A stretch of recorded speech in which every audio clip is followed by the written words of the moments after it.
بسم اللہ الرحمن الرحیم۔ السلام علیکم ناظرین، آج ہمارا جو ٹاپک ہے جس پہ ہم بات کریں گے، اللہ کی نعمتوں میں سب سے بڑے جو نعمت ہے وہ ہماری زندگی میں جو ہمارا صحت ہے، اس کے بعد ہے ہمارے ساتھ وسائل۔ ہمارے ملکوں میں بہت زیادہ پل موجود ہے جو باہر بہت سے ملکوں میں نہیں ہے، جیسے کہ پاکستان اور انڈیا اور بنگلہ دیش جیسے ممالک میں آم سے لے کر انگور سے لے کر کوئی بھی ایسا پل نہیں جو وہاں پر نہیں ملتا، لیکن پھر بھی ہمارے ایسے گھر بھی ہیں جو سالوں میں بھی پل نہیں کھاتے۔ خیر آج کل تو زمانہ تھوڑا بدل گیا ہے، پھر بھی اس طرح نہیں کہ لوگ ایسے بھی ہیں جو صرف روٹی اور چاول ہی کھاتے ہیں، کیونکہ ہمارے جو اخراجات ہیں وہ ہماری تنخواہوں سے پورے نہیں ہوتے۔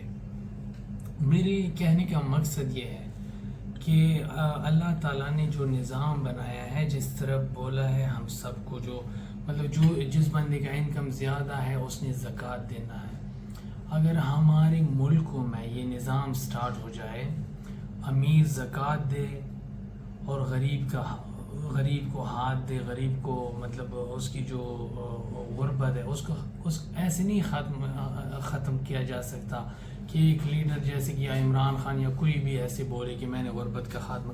ہم سب کو یہ کرنا ہوگا، ہر امیر کو، ہر اس بندے کے جس کے پاس پیسے جو اس قابل ہے کہ وہ زکوٰۃ دے، اس کو زکوٰۃ دینا چاہیے۔ اور ایسے نہیں کہ ہمارے رشتہ دار ہے تو ہم اگر ایسے کریں، اگر ہماری گورنمنٹ اچھے ہو جس طرح یورپ میں ہے، جو بندہ کام کرتے وہی زکوٰۃ کا سسٹم، کیوں یہاں پر زیادہ خوشحالی ہے؟